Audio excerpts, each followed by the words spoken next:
Menteri Transmigrasi Muhammad Iftithar Sulaiman mengatakan setidaknya terdapat 10 lokasi yang disiapkan sebagai tempat tujuan para transmigran. Adapun 10 wilayah tersebut tersebar di Kabupaten Sorong, Kabupaten Teluk Wondama 2 wilayah, Kota Manokwari, Kabupaten Fakfak 2 wilayah, Jayapura, Kabupaten Kerom, dan 2 wilayah di Merauke. Dalam kesempatan tersebut, Iftithar menegaskan program transmigrasi era Prabowo berbeda dari era Soeharto.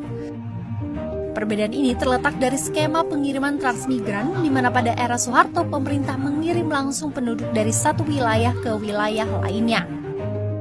Sementara program transmigrasi era Prabowo lebih menunggu permintaan kebutuhan SDM dari pemerintah daerah wilayah tujuan transmigrasi. Lebih lanjut, Menteri Koordinator Bidang Infrastruktur dan Pembangunan Kewilayahan Agus Harimurti Yudhoyono menambahkan, khusus di Papua program transmigrasi akan mengutamakan perpindahan penduduk lokal.